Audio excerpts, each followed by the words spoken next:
the issue of the new constituencies.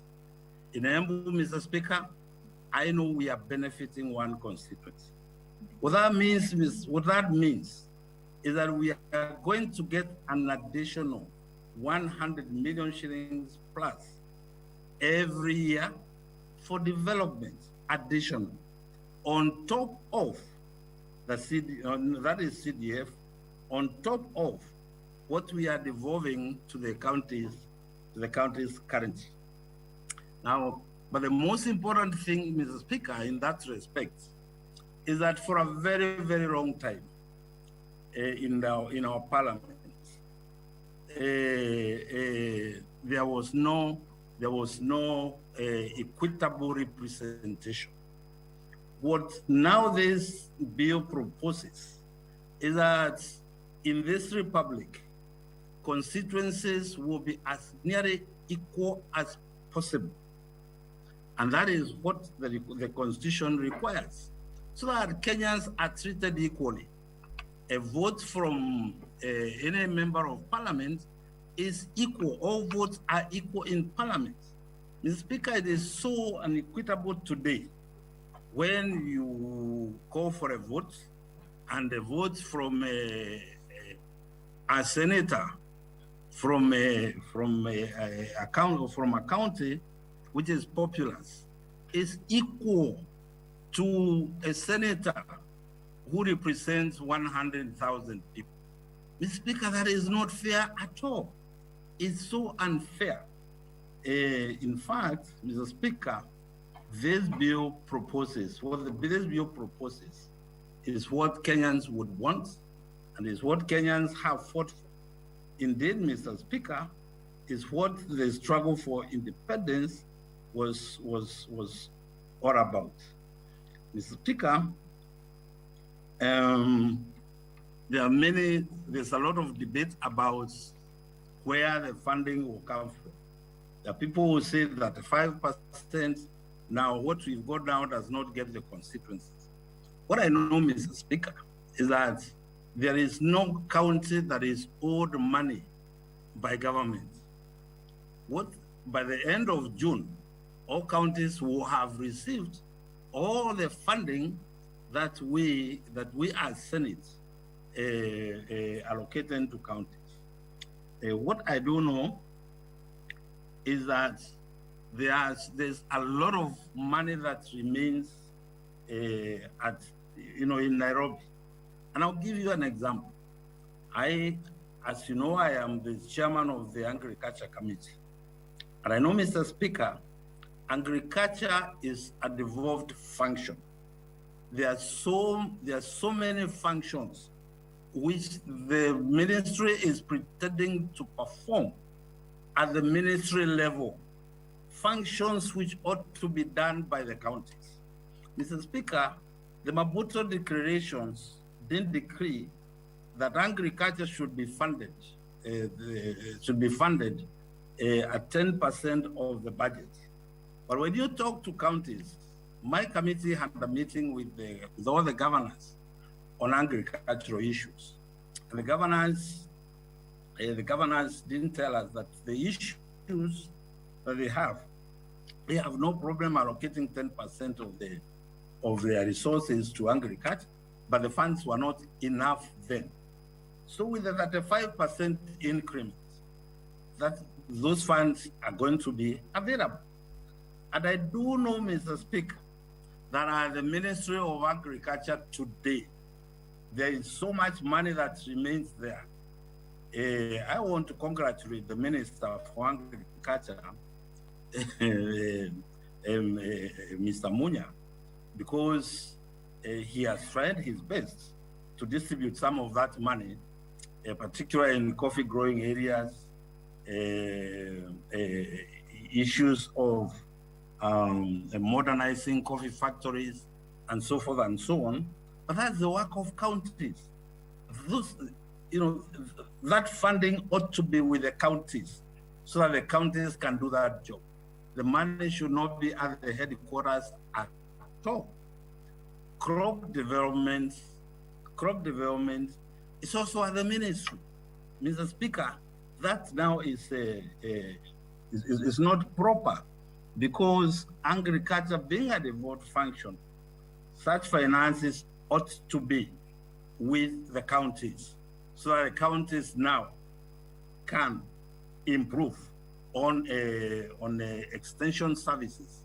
This country is lagging behind in agriculture, because we at one point we lost one critical a function of agriculture, and that's extension. Extension services are no longer in existence anywhere in this republic. And without extension services, we cannot pretend to be an agricultural country. We really can't, because you may have CARI who will develop new crops and who will develop new varieties, but who is going to show farmers and teach farmers how to propagate the same crops? Mr. Speaker, we want counties to get additional funding, so that then we can sit on them to establish proper extension services. Mr. Speaker, where I come from in Embu, again, when I was growing up, we used to see khaki-clad agricultural extension officers every week come to inspect what we were doing. Make sure that you applied your fertilizer in the correct fashion, to make sure that you have used the best pesticides. And if you look at the graphs, Mr. Speaker, it's at that time when this country was at the peak of production, at a time when we did not even have a lot of land under coffee cultivation. We were able at that time to produce in excess of 140,000 metric tons of coffee every year. Today, Mr. Speaker, we are 100 doing 32,000 metric tons with all the expansion of coffee everywhere. Why, Mr. Speaker? Because very many farmers have left coffee farming. They have abandoned coffee farming. And in very many places today, you will find coffee bushes on farms, which will produce literally nothing. So, Mr. Speaker, we are advocating for the 35% increment to counties, so that then now we can have counties engage in extension services. I thank you, Mr. Speaker, and because I know time is limited and if other people would want to contribute to this bill, I will support this bill, and I urge members to support this bill. Once again, reminding them that in the days, members of parliament sometimes forget. We think what happened yesterday cannot happen tomorrow.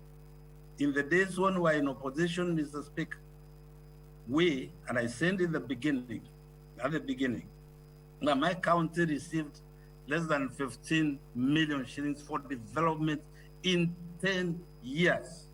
Mr. Speaker, that is why I am solidly voting for this bill, and reminding members of our members that those years, and we are again going to a system where you have ministers answering questions in parliament. Can you imagine that you will want something done by the government and the minister tells you, yes, we will do it when funds become available? Mr. Speaker, you are left at whose mercy? Right now, we know the funding that will come to the counties, and we will follow that with our counties to make sure that proper utilization of those funds is done. I thank you, Mr. Speaker. Senator Zawadi.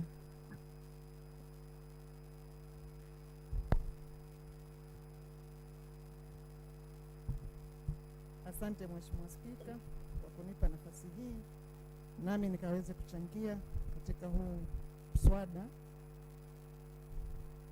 wa marekebisho ya katiba. Mheshimiwa Spika, mambo mapya hukumbusha ya kale. Wakati wa nyuma wakati wa katiba ile ambayo tuko nayo saa hii, mimi nilikuwa upande ule wa kupinga katiba hii, na nilikuwa na sababu zangu wakati huo, lakini Mungu si athmani, katiba ilipita. Na baada ya kupita nimeona kumbe ningekosa mambo mengi mazuri. Kwanza, Mheshimiwa Spika, mimi niliyepinga, ndiye kwa mstari wa kwanza kupinga katiba ile, nilikuwa vile vile mstari wa kwanza kuwa katika wale waliobahatika kuwa wajumbe wa county assemblies. Na nikiwa mjumbe wa county assembly nilibahatika kutembelea, hasa nilikuwa mwenyekiti wa kamati ya afya, na nilibahatika kutembelea hospitali zote za Kilifi. Na katika utembezi wetu niliona vile hospitali zilivyokuwa vibaya, lakini baada ya pesa zile kuteremshwa chini mashinani, nimeona zile hospitali zimetengenezwa, isipokuwa tu kwa sababu pesa ni kidogo tunakosa madawa na pia tunakosa wauguzi. Na ndio maana nakubali katiba ya sasa nikisema endapo itarekebishwa na ipitishwe, basi naamini wauguzi wataandikwa na pia vile vile madawa yatapatikana hospitali. Manake hilo ndio tatizo kubwa ambalo liko kule chini mashinani. Na pia vile vile, Mheshimiwa Spika,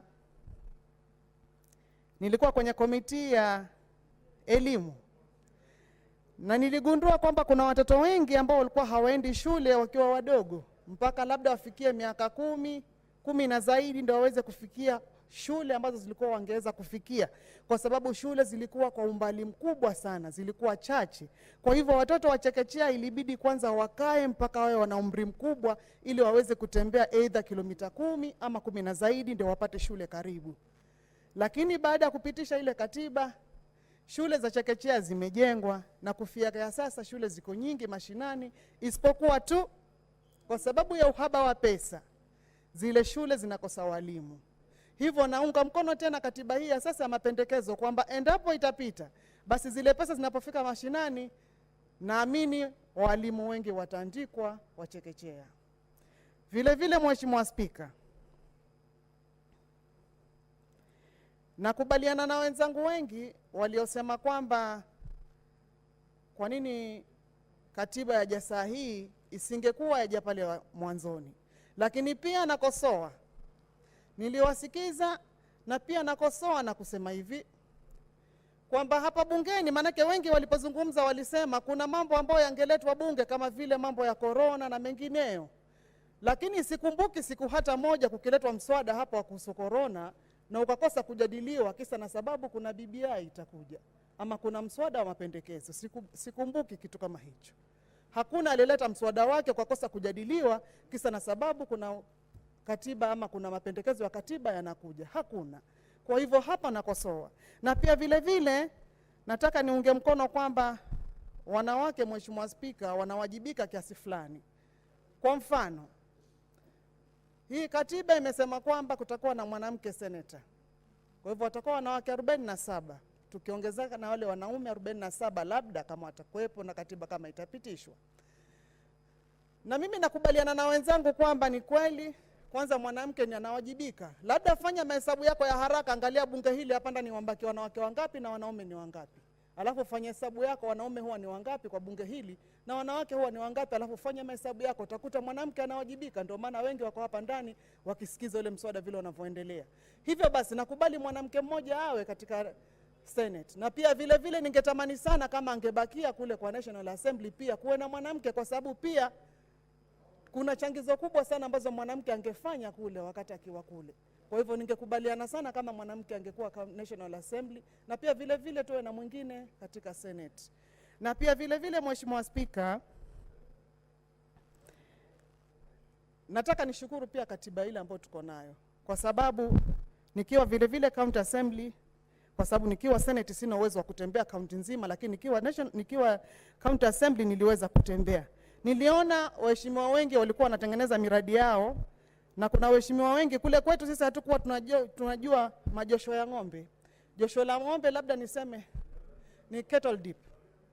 Saa hii kuna majosho mengi sana ya ng'ombe yamejengwa. Kwa hivyo ng'ombe zetu zinaweza, wale ambao hawana uwezo wa kuogesha ng'ombe zao kwa kuwapa dawa, saa hii wanaenda katika majosho yale na kuosha zile ng'ombe zao. Hivyo Mheshimiwa Spika, ninaamini endapo pesa zitaongezeka katika magatuzi, naamini kuna maendeleo mengi ambayo yatapatikana, ambayo hapo nyumaye yalikuwa hayapatikani kwa sababu ya uhaba wa pesa. Nataka nikubaliane na kwamba endapo MCA atakuwa anapata zile pesa za maendeleo anazopewa, kwa sababu saa hii ni kama ambaye ni governor apende ndio awape, asipopenda governor basi hakuna pesa wanazopata. Lakini endapo hii katiba itapita, county assembly atakuwa, member of county assembly atakuwa kona pesa yake ambayo anaweza fanya miradi kulingana na ile wodi yake anayotoka, ni kitu gani kina upungufu na ni vipi atafanya katika maendeleo yake, na hakuna ambaye atakuwa anaweza kumuingilia. Na pia vile vile nataka nishukuru tena niseme, angalau na sisi watu wa Kilifi tumeweza kupata barabara 2-3 angalau. Na sisi pia tunajiita wa Kenya, manake pale nyuma tulikuwa tukisema pwani si Kenya, manake mengi ilikuwa hatuyapati. Lakini angalau kuna kidogo tuweze hesabu, kama vile barabara si nyingi lakini zipo, na si kama vile ilivyokuwa mwanzoni, ilikuwa hatuna kabisa. Lakini pia nakubaliana na kwamba endapo kama pesa zitakuwa ziko mashinani, hatutakuwa mpaka National Assembly ama National Executive ipende kwa hiari yao ndio tutengenezee, bali tutakuwa tuna uwezo huo kama county wa kutengeneza kama ni barabara na vitu vingine vingi ambavyo vingekuwa havinakosekana. Hatutakuwa tena ati barabara kama ni Maram mpaka huku executive watake ndio ifanyike, lakini itakuwa inafanyika. Na vile Mheshimiwa Spika, nimtaka kuzungumzia kuhusu mapendekezo ya hii BBI, ambapo inasema kwamba ikiwa itapita, basi huenda wale wabunge ambao watabahatika kuchaguliwa tutapata mawaziri wetu kutokana na wale wabunge. Na mimi nataka niunge mkono sana hapo, kwa sababu ni mara ngapi tuliikita waziri wa kilimo, hasa wakati ule walikuwa wanaitwa Nzige wale. Tulisumbuka sana kuita waziri wa kilimo na ilikuwa ni vigumu sana kupatikana. Na vile vile nakumbuka waziri wa barabara tumemuita mara nyingi, lakini inakuwa shida kupatikana. Kwa nini? Na hapo ndio maana naunga mkono tena katiba hii ya mapendekezo. Endapo itapita, basi mawaziri kama watatoka hapa, haina haja ya kwamba tukawafuate mbali. Tukimtaka tuwampata hapa, manake ni mmoja wetu, tuko naye, twala naye. Kwa hivyo ni haraka sana kuonana naye na kutatua mambo ambayo tutakuwa tuko nao, kuliko saa hii tukiwataka kuwapata inkuwa ni mbingu na nchi, hawapatikani. Tuwatafuta mpaka uchoke, mpaka mtu inakuwa awe samodi ndio aweze kupatikana. Kwa hivyo bado naunga mkono hii katiba kwamba huenda ikipita basi kuna mazuri mengi yatakuja. Na pia vile vile nataka niunge mkono niseme, sijui kama blue economy inasemaje, manake sikuisoma vizuri ama sijepata nafasi ya kuisoma vizuri. Lakini najua iko, lakini kama imesemwa vipi hapo siwezi jua, lakini nataka tu ijulikane kwamba bahari ndio uti mgongo wetu sisi wa pwani. Tunaitegemea kwa kila kitu. Ndio shamba yetu kubwa ya kahawa, na labda ndio shamba yetu kubwa ya majani chai, na pia labda ndio mashamba yetu kubwa ya sukari. Kwa hivyo hiyo nataka niamini kwamba imeangaliwa vizuri, na kwamba mwananchi wa pwani naye hatajiona ameachwa upande wa kiuchumi, bali amekumbukwa vile vile. Na nataka niseme Mheshimiwa Spika, kwa ule muda mchache ambao niko nao, wakati tunapoanza safari kama tuenda mahali na chombo, ala tuko karibu kupanda gari tuenda safari zetu, huwa twasema ewe Mwenyezi Mungu tujalie tufike salama, manake vyombo tunavyosafiria vimetengenezwa na mwanadamu. Nasema hivyo kwa nini? Nasema hivyo kwa sababu hii katiba imetengenezwa na mwanadamu, haikutengenezwa na Mungu wala haikuanguka kutoka mbinguni. Hivyo basi haitakosa dosari hapa na pale, kwa sababu ni mwanadamu aliyetengeneza, na mwanadamu mwenyewe si kamili. Basi kwa sababu mwanadamu mwenyewe si mkamilifu, na yeye ndo ametunga hii sheria na tumeletewa mapendekezo haya, tumeyaona hayatakosa kasoro. Nataka kusema hakuna kitu kilichotengenezwa na mwanadamu ambacho hakina kasoro. Basi tuangalie makubwa na madogo. Je, kasoro ni nyingi ama faida ni nyingi? Kwangu mimi nasema naona faida ni nyingi, na itafaidisha hasa wananchi wa Kilifi County. Nikiangalia kwa kina, hakuna tunachopoteza, bali ni kufaidika, tunafaidika. Nami nataka kuungana na wenzangu mkono nikisema nitaunga mkono hii katiba mpya mapendekezo iliyoletwa. Asante. Okay, Senator Chila yako.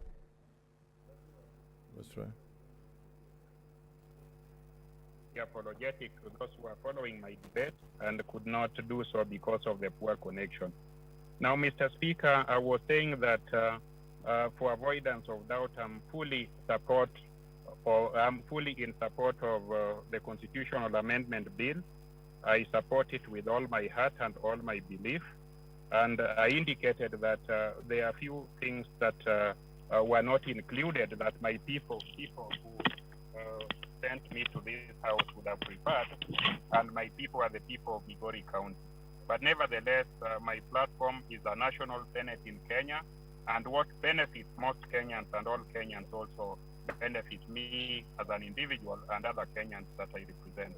My people of Migori in Nyatike sub-county would have preferred another constituency. They have the population, they have the desire, and they were not included. But it's my prayer that in my lifetime, they will get an opportunity to have an additional constituency. My people in Kuria West also wanted an additional constituency so that they are represented by one man, one vote, as has been the mantra of the populated areas. I heard Senator Ndwiga say so. I believe and agree with him insofar as he says so. What I want to plead with my colleagues whose counties are benefiting by way of getting additional constituencies is that they should not forget us, those who are supporting this piece of legislation, this amendment to the Constitution, now that they are benefiting. There is a tendency of those who benefit to forget those who may not have benefited at the time of such benefit. So I want to urge our fellow senators whose counties are benefiting to remember those who may not have benefited but merit that benefit. Where I come from, Mr. Speaker, the wise and the old have always told us that if you want children, if you are a man and if you are a woman and you want children, you marry. If you are a woman, you get married to a man, and if you are a man, you get married to a woman. As you look for children, and in the days of the past, people used to literally look for children. Those who had a difficulty in getting them would go to spiritual leaders to do so. Some would go to certain lengths that there isn't enough time to describe. But we were advised that when you see a pregnant woman and your wife is not pregnant, do not do anything harmful to that pregnant woman, because if you do so, even when the turn of your wife to get pregnant and deliver arises or arrives, some other people of evil intention will do likewise to you. So I want to support those counties that are benefiting, hoping that when the turn of Migori County and the turn of other counties arrive, they will not kick the stomach or the tummy or the wombs of our wives, so that at that time our expectation is aborted or abort. So, Mr. Speaker, I want to tell them that we are people of goodwill, we are people of love and people of patriotism, and I suppose and hope that the same patriotism and goodwill will be extended to us, and not in the future when we'll not be alive, but in the near future when we come to look at the totality of equality of representation. Now, Mr. Speaker, you know that certain functions are devolved, health is devolved, agriculture is devolved, and other activities than that. Mr. Speaker, Senator Ndwiga, myself, Senator Kaniri, and other senators, including Senator Orengo, Senator and other senators, had the privilege of representing our constituencies when there was no allocation of any kind to those constituencies. We came to Parliament when our allocation to Parliament was zero, and there was no development at that time in our constituency. We were told that Yatambaya ni maisha mbaya, so if people voted for you in opposition, you would not get development.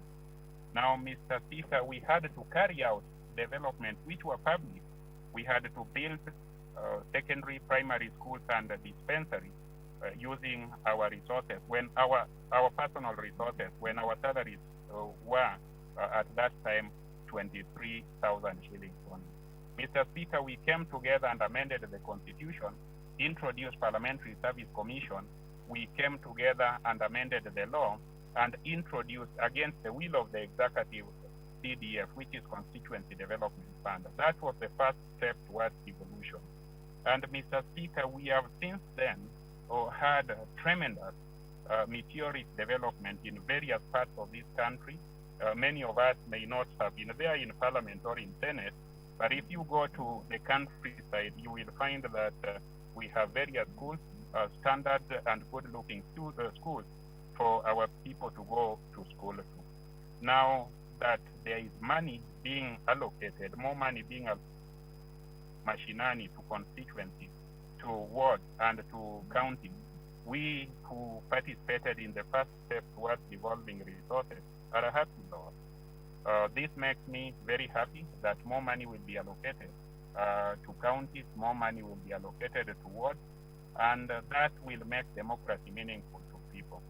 The people who are represented at wards, the people who are represented in counties and constituencies, what they vote for is tafadhali enda kwa bunge upigiwe kura na ulete maendeleo. What maendeleo is all about is resources.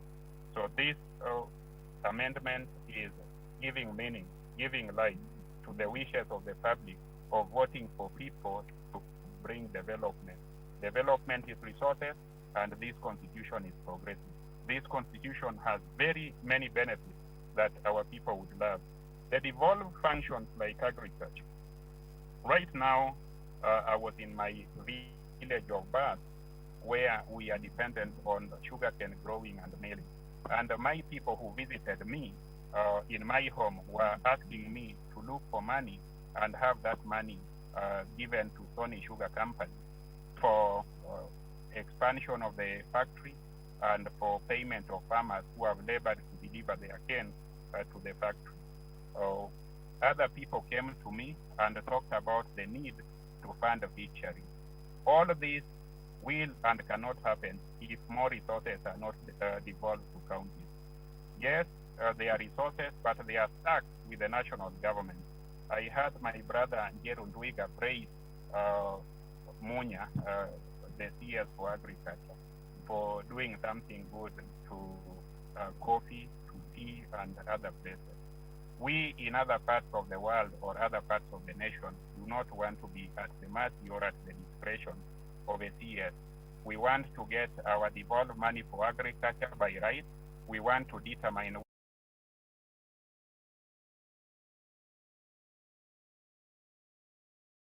in Migori, in Uriri sub-county, we have it in Nyatike, we have it in Kuria East and Kuria West in abundance.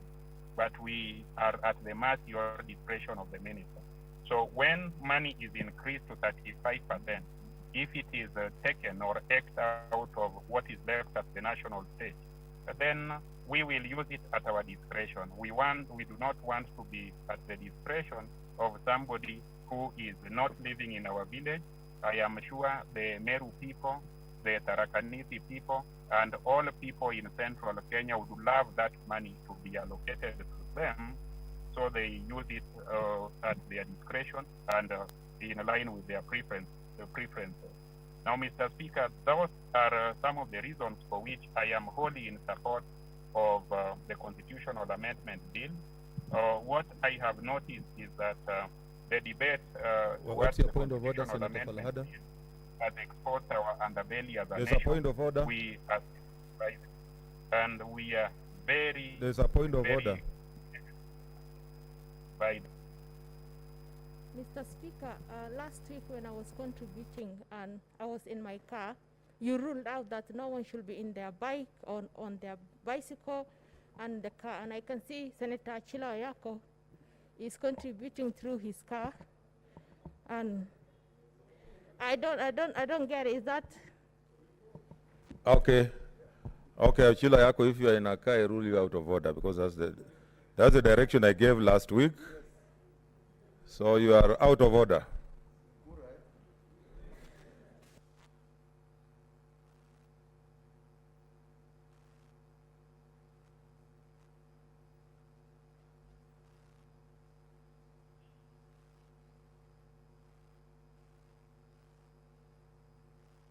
Okay. As a point of order.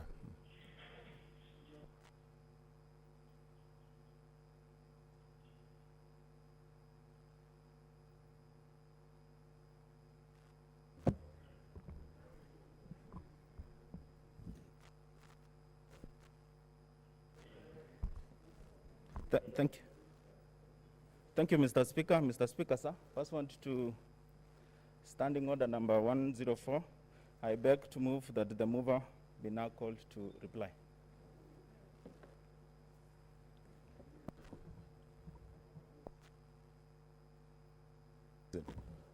Okay, honorable senators, I now put the question, which is that the mover be called upon to reply.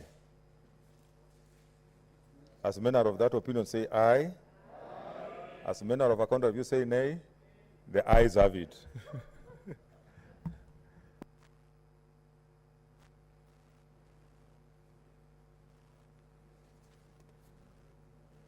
Mr. Speaker, sir, I beg to reply. The Speaker, in replying, I need to recognize all the members, and I mean all, Mr. Speaker, because I know that this is one bill where the contributions have been very emotive, contributions have been exhaustive in terms of the time given to people, Mr. Speaker. Each one spoke for 20 minutes or more, and almost the whole House has spoken. And so, Mr. Speaker, I wish to thank every member, every senator who has made their contribution to this very important bill, which is a historic one. As we have said, Mr. Speaker, only once in a long while you have a chance like this, that you are responsible for amending the constitution of your own country in your time as leaders and your time as members of parliament. And so I do wish to thank the people who initiated this process from the very beginning, Mr. Speaker, that made it such an important function that it had to be a popular initiative, that it had to belong to the people of Kenya. And Mr. Speaker, also to thank you for your ruling on this matter, that, Mr. Speaker, it belongs to the people of Kenya, and that it's not possible to bring amendments on top of this already. Yes, popular initiative. Mr. Speaker, thank you for that, and I wish I have not ruled yet. Oh, I thought you, Mr. Speaker, it was the other speaker who ruled it. Yeah, I will be ruling. The speaker has ruled. One speaker I had that is ruling this way. But, Mr. Speaker, my issue is that we have a very important function now this afternoon, Mr. Speaker, to ask members, to appeal to members, that let's support this bill. We have spoken onto it. We have said what we wanted to say. We have spoken, our people have heard us, and they know our feelings about this.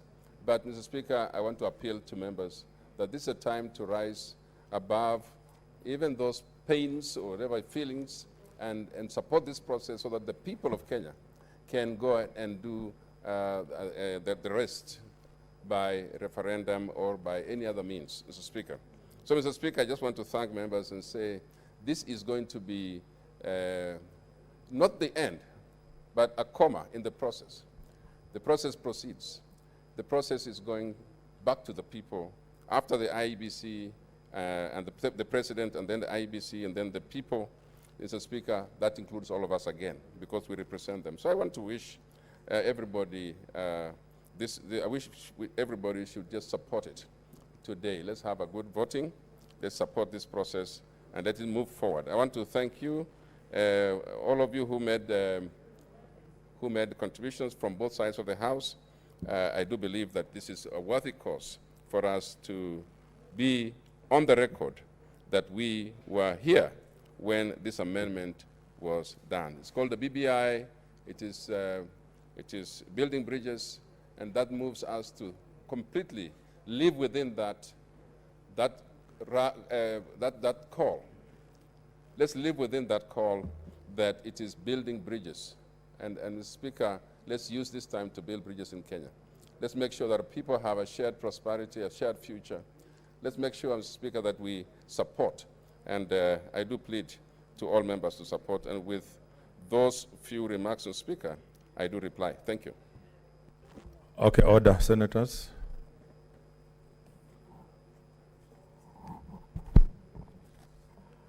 I now put the question, which is that the Constitution of Kenya Amendment Bill 2020 be now read a second time. Remember, voting on this bill is by every senator pursuant to Article 257(8) of the Constitution. I therefore now order the division bell to be rung for 5 minutes, after which we shall have a roll call vote.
Okay, one the tellers for the two sides. Come in. Those who are coming in, please.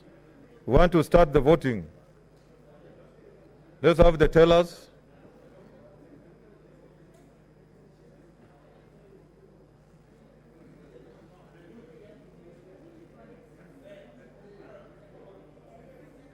The tellers for the two sides.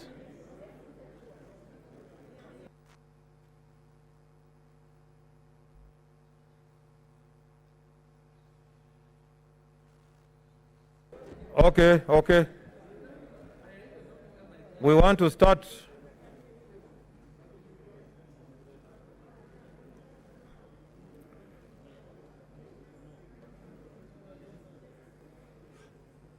We want to start. Who are the tellers? Cherargei is for the no. Okay, who is for the yes?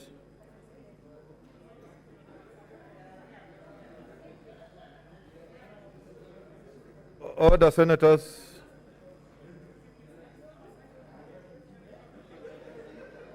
Order, senators. We want to start. Okay. Yes is who? Shiyonga. No is Cherargei. Okay. We are starting.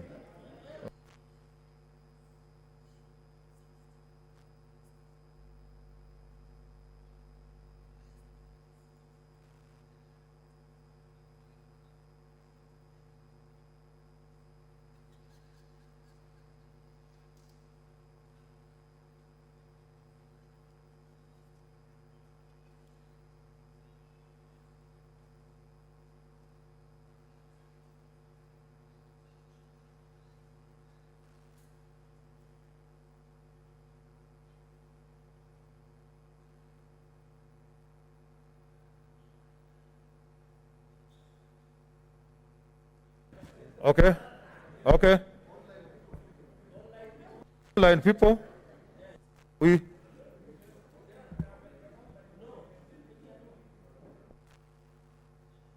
Order. Take your seats. Senators, take your seats. Take your seats.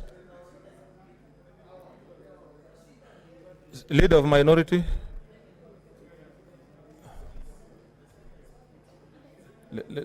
Let's take our seats.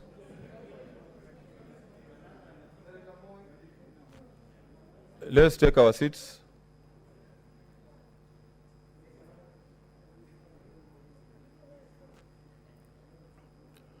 Okay.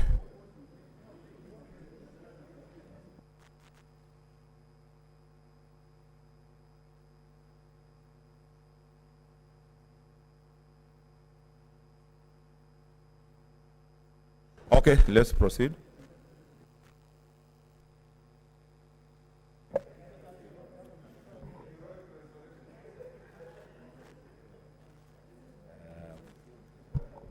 The Constitution of Kenya Amendment Bill 2020, second reading, division, roll call. Senator Adan Dulo Fatuma, Isiolo County. I vote yes. Senator Ali Abdullahi Ibrahim. I vote yes. Senator Boy Issa Juma. Quali vote yes. Senator Chebeni Masi. I vote yes. Senator Cherargei Samson Kiprotich. Mr. Speaker, is there a microphone? Mr. Speaker, is it on record? Mr. Speaker, on behalf of the great people of Nandi, and their message is loud and clear, I vote no. Senator Cheruiyot Aaron Kipkirui. Mr. Speaker, the people of Kericho have given me firm instruction. They say no to this deception.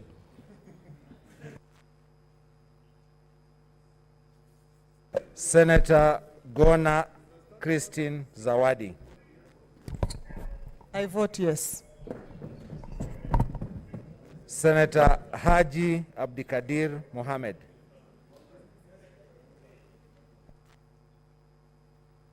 Haji.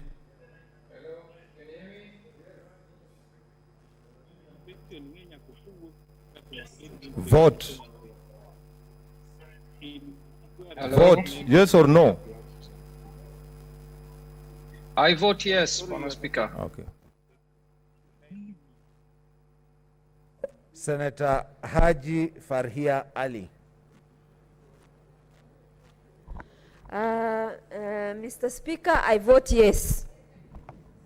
Senator Halake Abshiro Soka.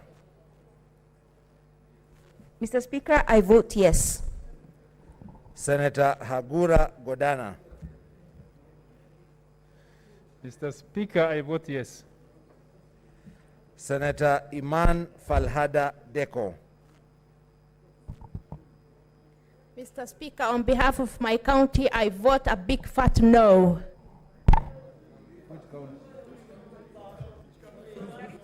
Senator Imana Malakai Charles Ekal. Mr. Speaker, hello, Mr. Speaker. Yes, I can hear you.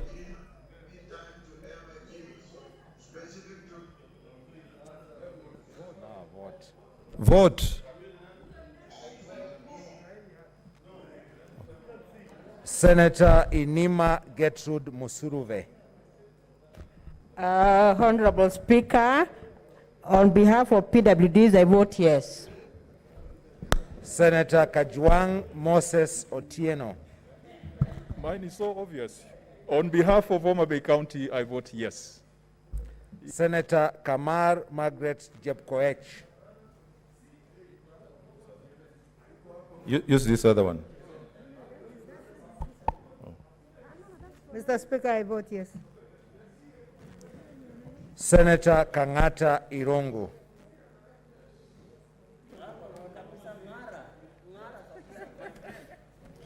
Yes, Mr. Speaker, on behalf of the people of Muranga, who got 1 constituency, the people of Nyeri, Nyandarua, Tharaka, who got 0 constituency, fearful of the taxes that we raise to support an enlarged parliament. Order. And cause losses to Muranga businesses. Urging the government to expect. Senator, order, Senator.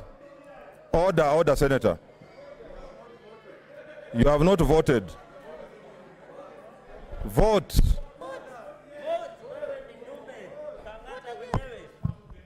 Fearful of. Order, Senator. Order, Senator. Order, Senator. Order.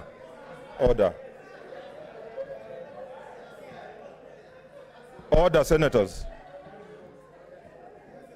Senator Kangata.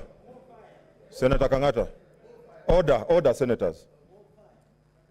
You know the whole world is watching us. You spoke.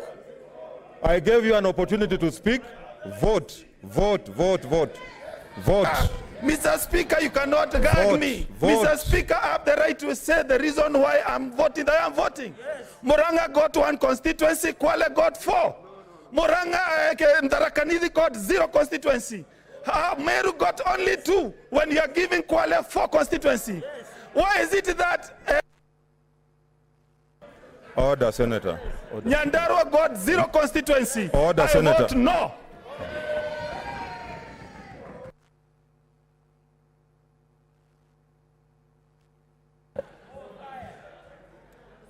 Senator Kasanga Sylvia Mweni.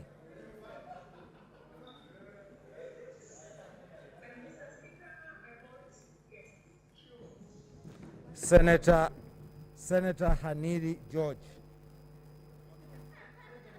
Online. Yes. Am I on record? Okay, what's your point of order? Oh, okay, order, out of order. Order,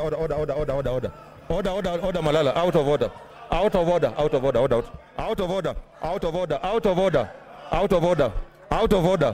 Okay. Next. Okay. Senator order. Senator Kibiru Charles Rubenson.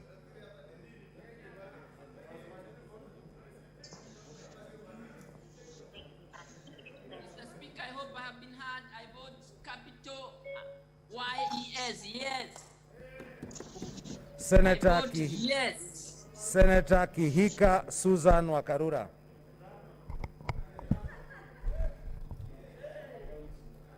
Mr. Speaker, on behalf of the people of Nakuru County, and cognizant of how badly the economy of Kenya is doing at the moment, knowing that they would really, they have been sold a lie, and knowing that they elected me to stand for the truth and tell them the truth. A country that is paying debts in excess of 1 trillion. Order, Senator Susan. Susan, order. Order, Senator. Order, senators. Order, senators. Please, order, senators. Order, just a minute, Senator Kangata. I did afford all senators indeed an opportunity to express themselves. You have done so very well. You are on record on what you have said. This is an hour for us to vote. Please, let us just respect that and take our vote. Okay. I am about to vote, Your Speaker, and in my voting, I need to make just a few remarks. Not remarks, really, just say something. So despite the fact that my people have been sold a lie, I owe them the truth. The 2.1 million population of Nakuru County, I do not want them to be misled.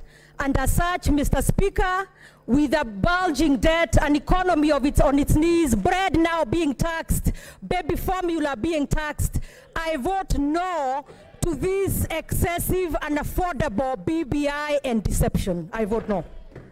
Okay, order. I know you are trying to take me in a certain direction. I will not go there.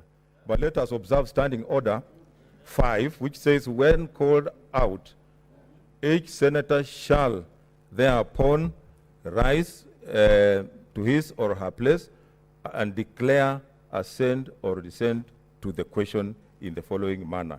I vote yes, or I vote no, or I abstain. Let's proceed. Senator Kilonzo Mutula Jr. Makueni votes yes. Senator Kimani Wamatangi Paul. Mr. Speaker, on behalf of the people of Kiambu County, I vote yes. Senator Kindiki Kithure.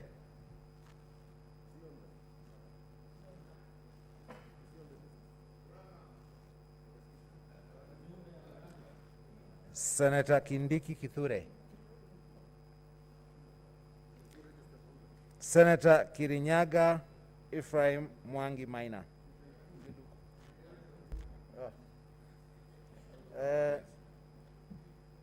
On behalf of my people of Nyeri County, I vote yes. Senator Langat Christopher Andrew. Where? Mutula, what is this? You've been heard. You've been heard. Please. Order, Senator Maina.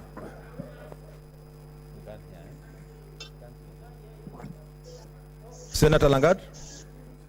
On behalf of the great people of Bomet County, I vote no to this particular massive instrument of impunity. Senator Lelegwe Ltumbesi.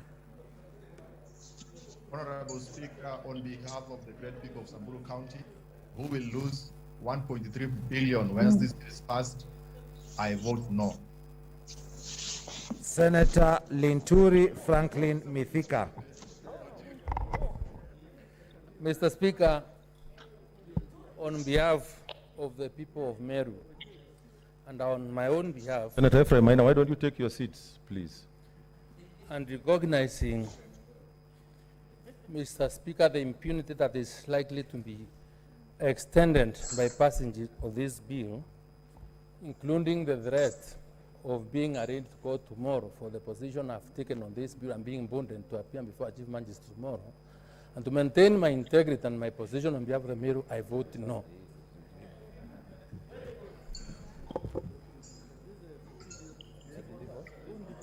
He's voted. He has voted. Next. Senator Loitiptip Anwar.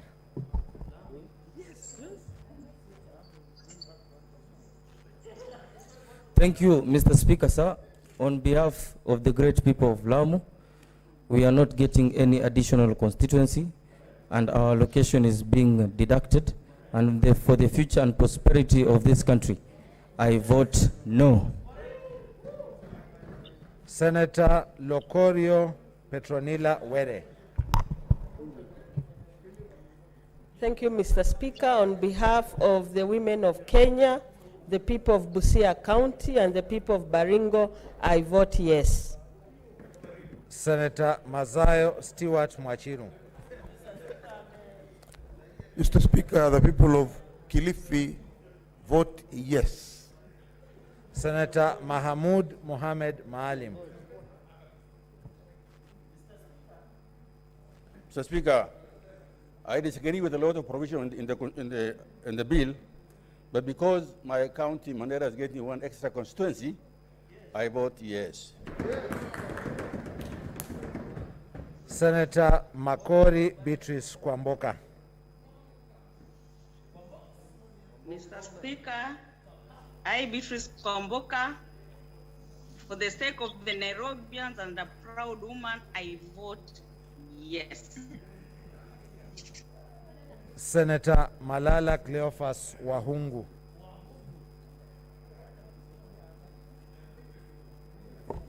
Thank you. On behalf of the people of Kakamega and on behalf of the ANC party, and with the belief that this document is going to enhance equal opportunities among all communities in Kenya, I vote yes. Senator Masitsa Naomi Shionga.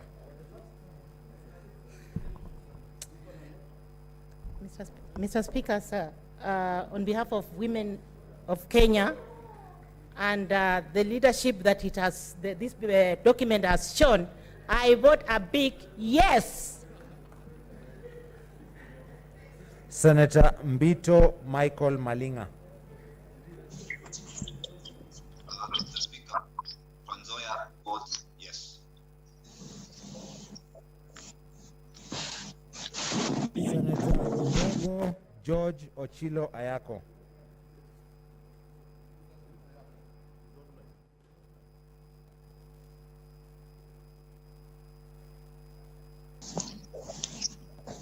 Senator Ayako.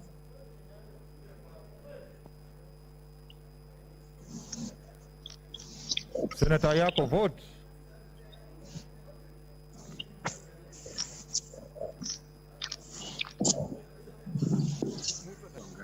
Senator Ayako. Hello, Mr. Speaker, can you hear? Yeah, we can hear you.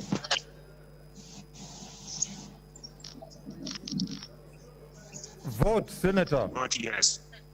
Yes, sir.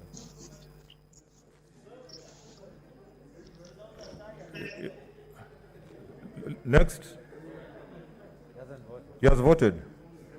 He voted. Yeah, I heard, yeah. Next. Senator Milgo Alice Chepkorir.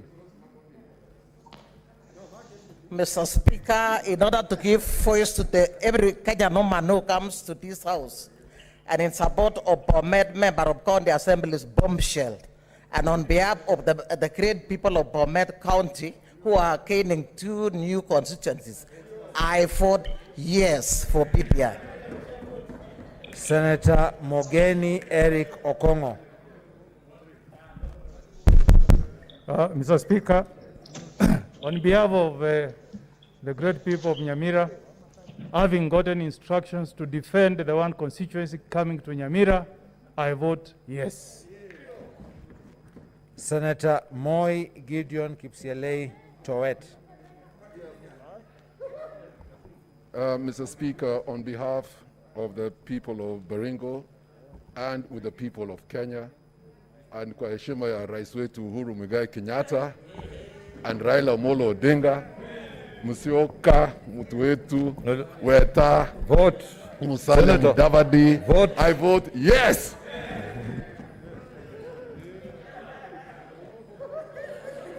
Senator Mpayei Philip Salau. Yes. Thank you, Mr. Speaker. On behalf of Kajiado the people of Kajiado, and Kajiado getting 3 constituencies, I vote yes. Senator Mugo Beth Wamboi. Thank you, Speaker.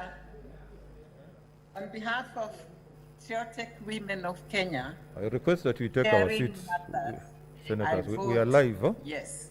Please. Chair. Senator Maina, take your seat. Senator Murkomen Onesimus Kipchumba.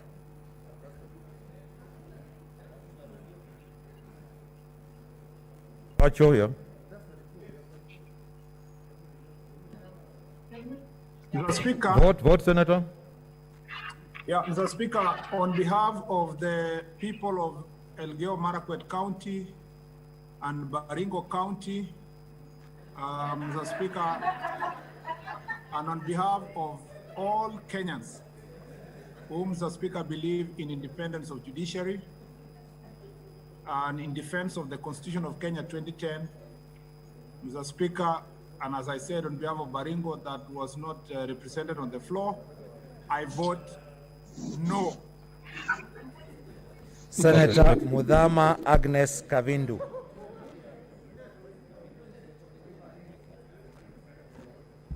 Mr. Speaker, on behalf of the people of Machakos and the people of Kenya, I vote yes to this bill. Senator Mwangi Paul Githiomi. Mr. Speaker, sir, I have firm instructions by the people of Nyandarua that when I come to this house, I should express their wish, and their wish is that I should vote yes. Senator Mwaruma Jones Mwashushe. Thank you, Mr. Speaker. On behalf of the great people of Taita Taveta who are not losing constituencies, Order, Senator. You know we are live on TV, so let's be a bit orderly. Senator Mwaura I vote Isaac. yes.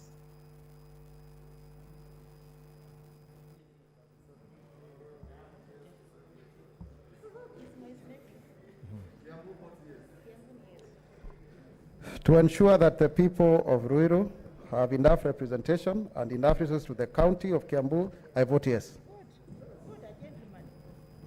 Senator Mwenyehaji Mohamed Faki. Mr. Speaker, sir, on behalf of the people of Mombasa and Kenyans in general, I vote yes. Senator Nderito John Kenywa.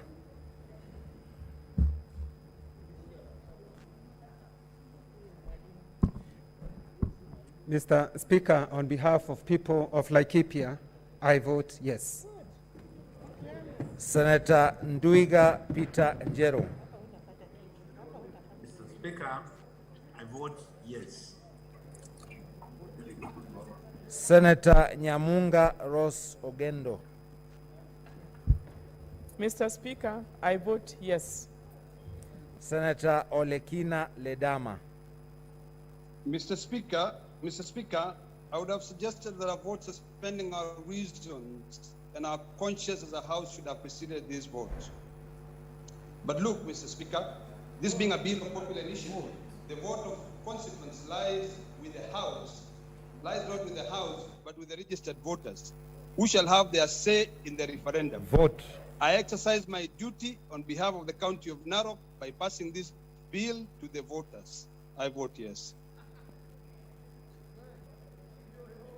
Senator Omanga Millicent.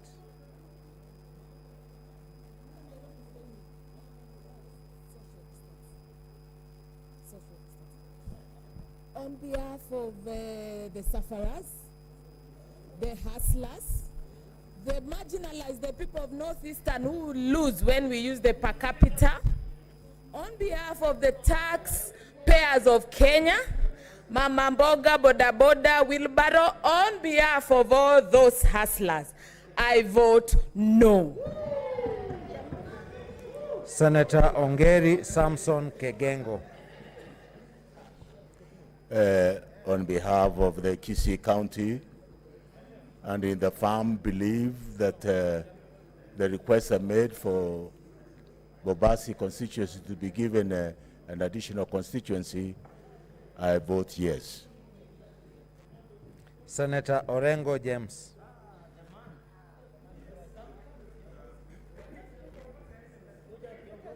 No, I'm all right. Mr. Speaker, this country was in the wilderness. It took this.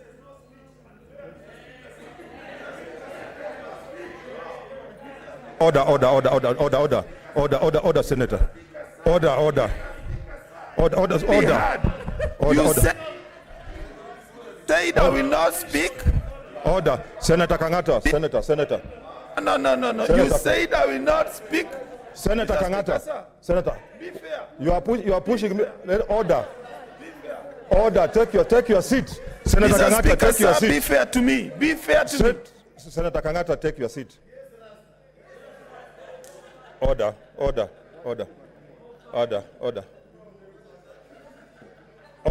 senators. I know Senator Kangata, order, senators, order. Senator Kangata, I know you are trying to get me through you out. I will not do that. Just relax. Let us finish the vote in a dignified manner. Please, Senator Orengo.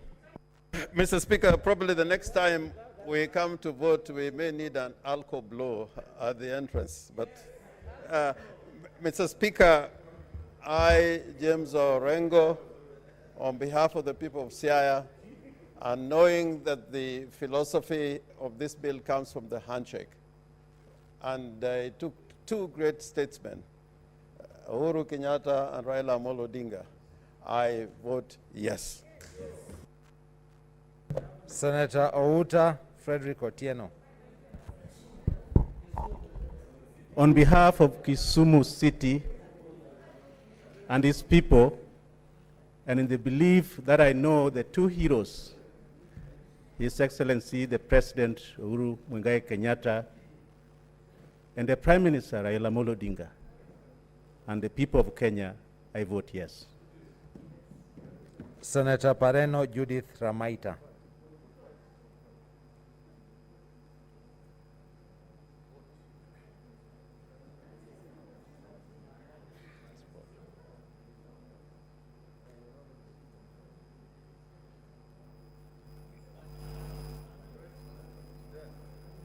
Senator Pareno.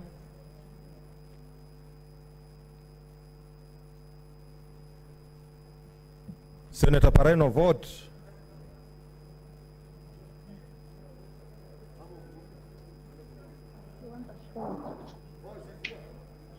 Unmute. Pareno, vote. Take your vote. Yeah, I've seen her.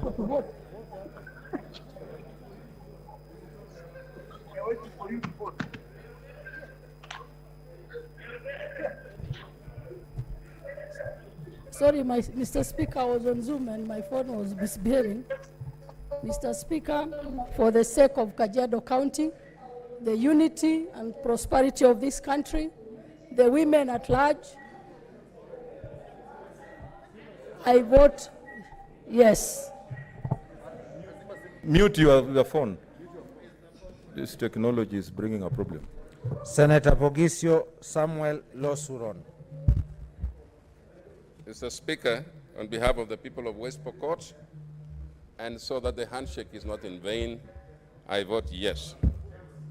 Senator Prengei Victor.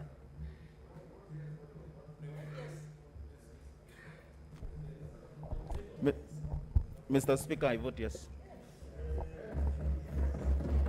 Senator Sakaja Johnson Arthur. Mr. Speaker,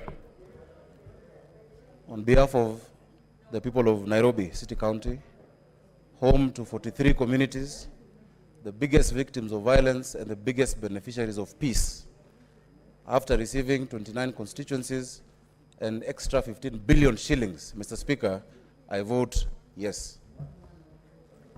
Senator Mary Yane. Mr. Speaker, I do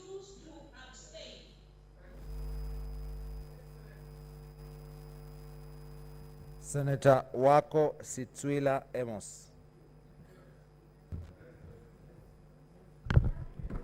Mr. Speaker, sir, on behalf of the people, the good people, the patriotic people of Busia County and Kenya generally, taking into account the wise decision of our own joint committee, who, having considered the Constitution of Kenya Amendment Bill 2020 and submissions received thereon, recommended to us that we should pass the bill, I say yes. I vote yes to the bill. Senator Wambua Enoch Kiyo.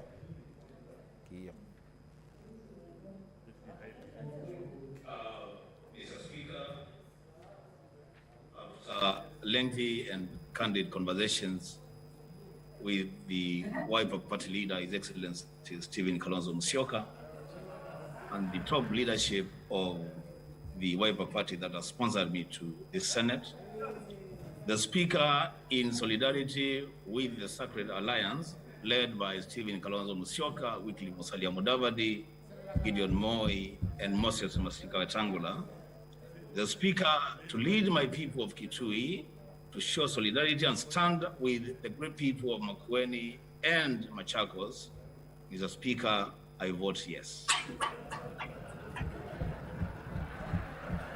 Senator Wako Naomi Jilo.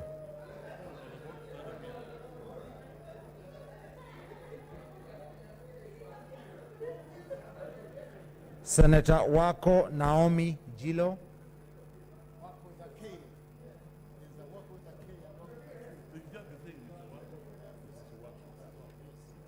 Senator Wako.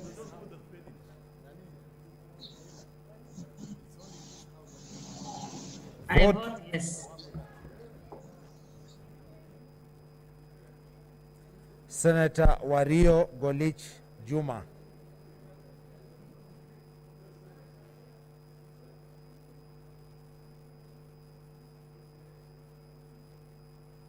Senator Wario Golich Juma.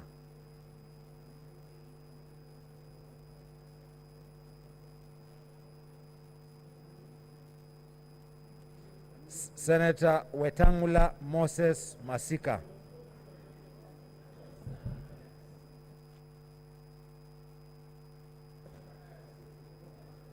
Mr. Speaker, on behalf of the great people of Bungoma, having been a signatory to this process at every stage, and on behalf of the people of Kenya and One Kenya Alliance, I vote yes.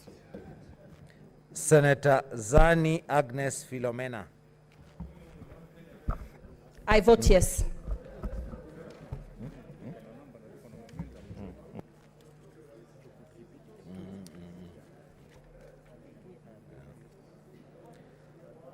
Senator Kindiki Kithure.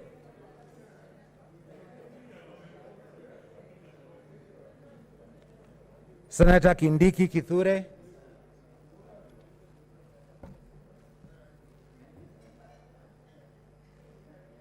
Senator Wario Golich Juma.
Okay, order.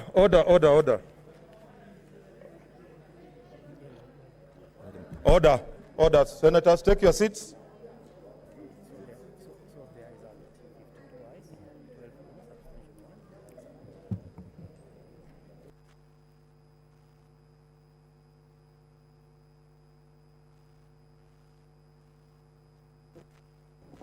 Okay, honorable senators, these are the results. Abstentions 1, nays 12, ayes 52. Honorable senators, A bill for an act to amend the constitution by popular initiative. okay, the ayes have it. Okay, this is the communication that I want to give now before the committee of the whole, which will sit at 2:30, on whether a bill to amend the constitution pursuant to Article 257 of the Constitution can be amended. Honorable senators, as you are aware, in the course of the debate on the Constitution of Kenya Amendment Bill 2020, I have been variously urged by a number of senators to make a ruling on a number of matters which they consider to be pertinent for purposes of guiding the Senate in its disposal of the bill. These requests have come from, among others, Senators Samson Cherargei, Sakaja Johnson, Mutula Kilonzo Jr., and Moses Wetangula. Senator Mutula Kilonzo Jr. MP in particular, during the morning sitting of Thursday, 6 May 2021, went so far as to give some advice to the Speaker on the matters that should be contained in such ruling and the authorities that should be cited. It is an invitation which, as a Speaker of the Senate, I promptly declined. At the time, I guided the Senate that the questions on which I was being requested to rule were premature and anticipatory as they had not ripened for determination. Honorable Senators, as you are aware, the Constitution of Kenya Amendment Bill 2020 was introduced in Parliament and read a first time in the National Assembly and the Senate on 4th March 2021, pursuant to Articles 257(7) of the Constitution. Pursuant to Standing Order number 141 and 145 of the Senate Standing Orders, the bill was referred to the Standing Committee on Justice, Legal Affairs and Human Rights for consideration. The Standing Committee was mandated to consider the bill jointly with the Departmental Committee on Justice and Legal Affairs of the National Assembly. The committees tabled a joint report on Wednesday, 28 April 2021 in both Houses of Parliament.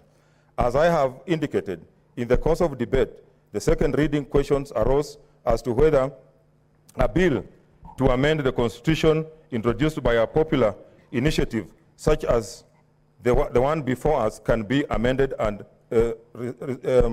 resultantly, whether therefore amendments can be proposed and admitted by the Speaker for consideration by the Senate at the Committee of the Whole. The second issue on which I was requested to rule was whether errors of form in the bill could be corrected, and if so, the stage at which this could be done. Honorable Senators, I am of the view, having considered all circumstances, that these two questions, while they are novel, insofar as the consideration of a Constitution of Kenya Amendment Bill by popular initiative is unprecedented in the Senate, they are not so complex as to require the kind of detailed or lengthy ruling that I was invited to pronounce. Honorable Senators, as you further aware, the Constitution of Kenya Amendment Bill 2020 was prepared and processed pursuant to Article 257 of the Constitution as a bill to amend the Constitution by a way of popular initiative. With regard to the consideration of the bill by Parliament, Article 257(7), 8, 9, 10 of the Constitution provides as follows, and I quote, "If a draft bill has been approved by a majority of the county assemblies, it shall be introduced in Parliament without delay." B, a bill under this article is passed by Parliament if supported by a majority of the members of each House. C, if Parliament passes the bill, it shall be submitted to the President for assent in accordance with Article 256(4) and 5. 10, if either House of Parliament fails to pass the bill or the bill relates to a matter specified in Article 255(1), the proposed amendment shall be subjected to the people in a referendum. From the foregoing, the questions raised by the honorable senators emanate from the fact that Article 257 of the Constitution, which is the only article of the Constitution governing the amendment of the Constitution by a popular initiative, does not expressly pronounce itself on whether Parliament, in considering the bill, may or may not amend it. This position is markedly different from the position accrued by the former Constitution of Kenya, which was hence immediately preceded the promulgation of the Constitution of Kenya 2010. This former Constitution provided Article 47(4) as follows: when a bill for an act of Parliament to alter this Constitution has been introduced into the National Assembly, no alteration shall be made in it before it is presented to the President for assent, except alterations which are certified by the Speaker to be necessary because of the time that has elapsed and since the bill was first introduced into the Assembly. No corresponding provision was imported into the Constitution of Kenya 2010 in respect of constitutional amendment by popular initiative, and that matter even in respect of amendments by parliamentary initiative.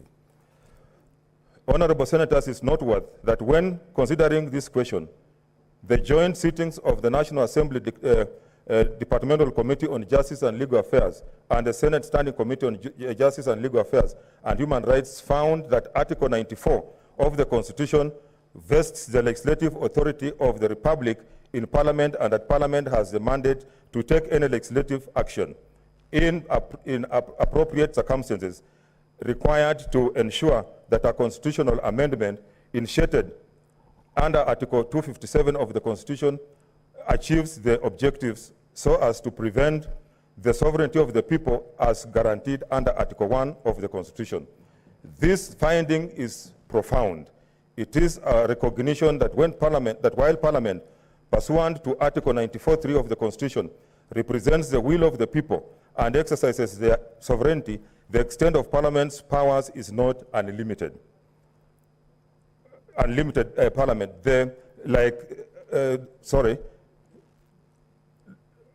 I'll repeat that, represents the will of the people and exercises their will, sovereignty. The extent of Parliament's powers is not unlimited.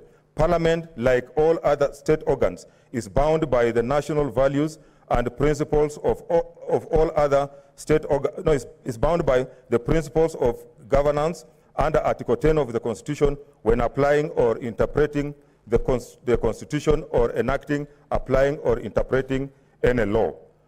The Constitution itself has also provided for the manner of its interpretation at Article 259, Clause 1, whereof provides that the Constitution shall be interpreted in a manner that A, promotes its purposes, values, and principles, 2, advances the rule of law and the human rights and fundamental freedoms in the Bill of Rights, C, permits the development of the law, and D, contributes to good governance.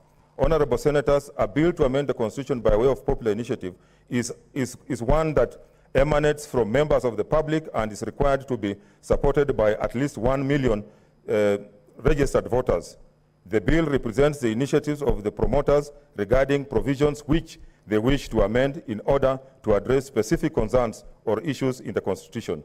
This is a route taken by citizens who are fully aware and have foregone the route of seeking constitutional amendments by a parliamentary initiative.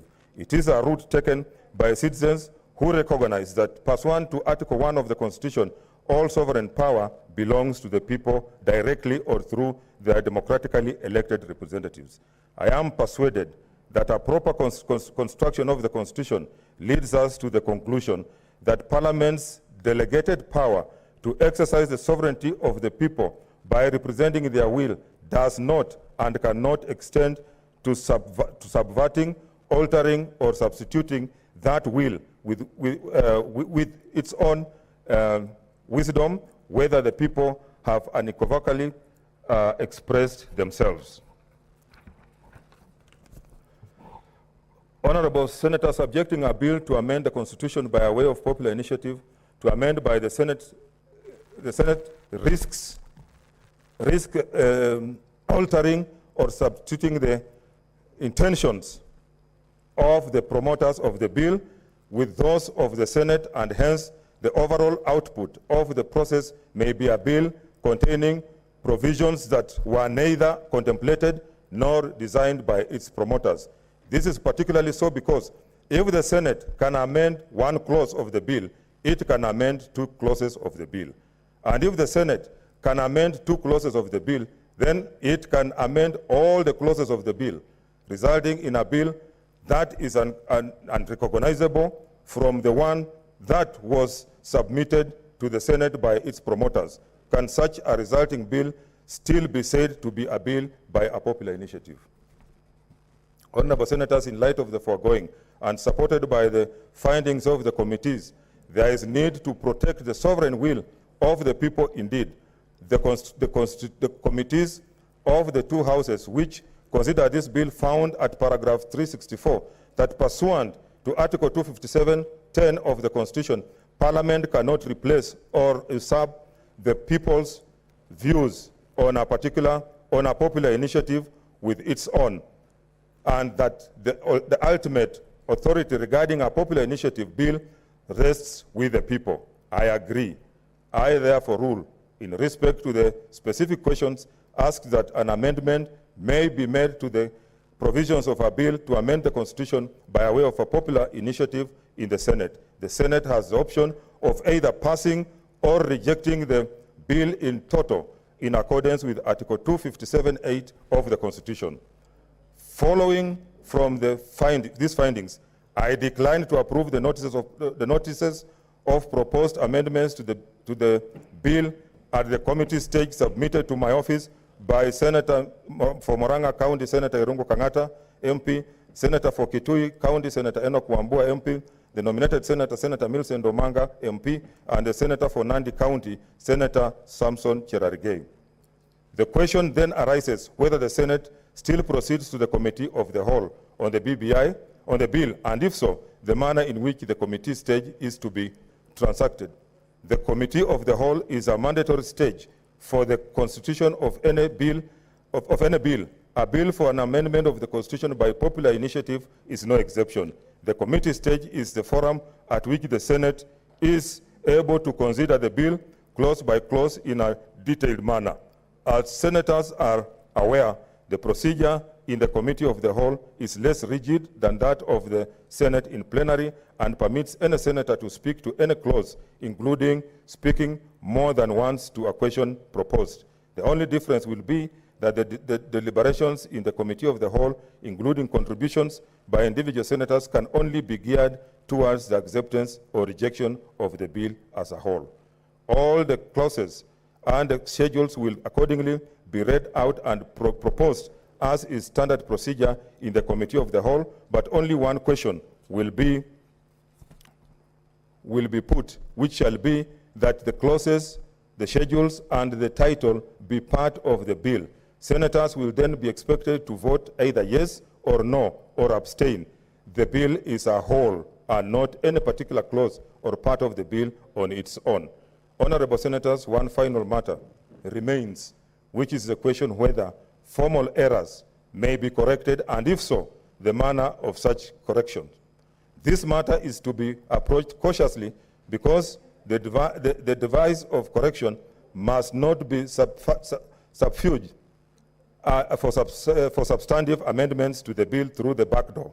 Indeed, on this, the committees found that Parliament's legislative action includes correcting any errors of form or typographical errors that do not go to the substance of the bill and that bring drafting harmony to the bill. That's paragraph 365.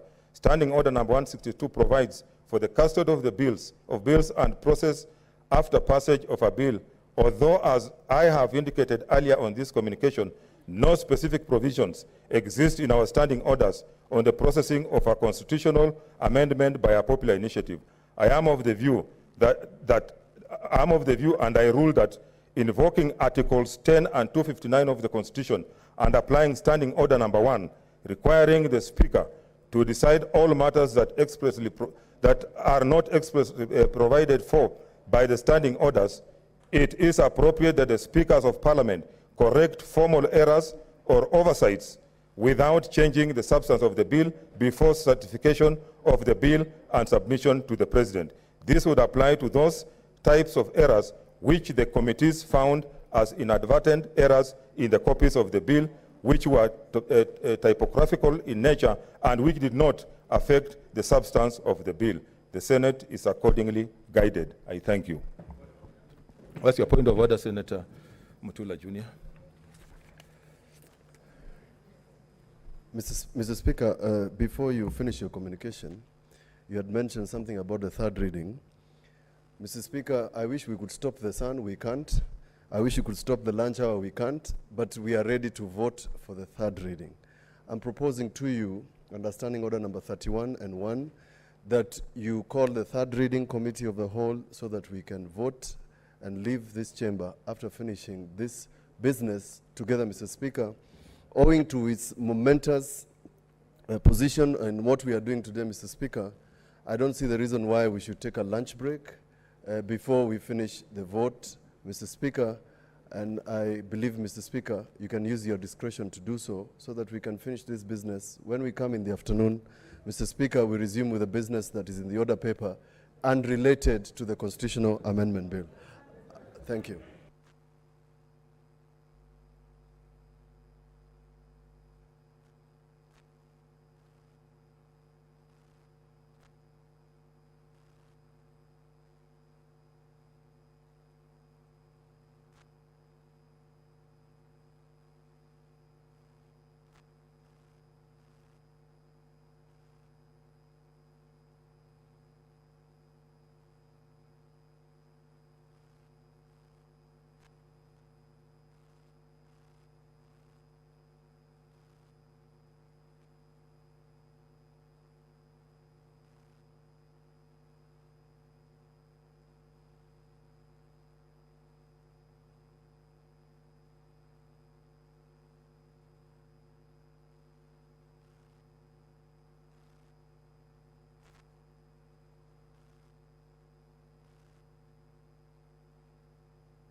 Hold on.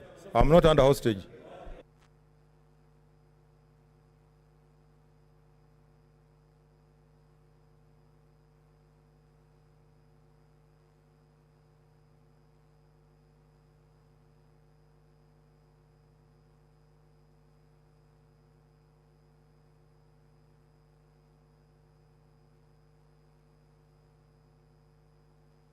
Order, senators. Order, senators. Order, senators. Before I adjourn, I just want to remind you that there will be another vote. There will be another vote in the afternoon. Honorable senators, it's now time to adjourn the Senate. The Senate stands adjourned until Tuesday, 2:30 p.m., which is Tuesday anyway.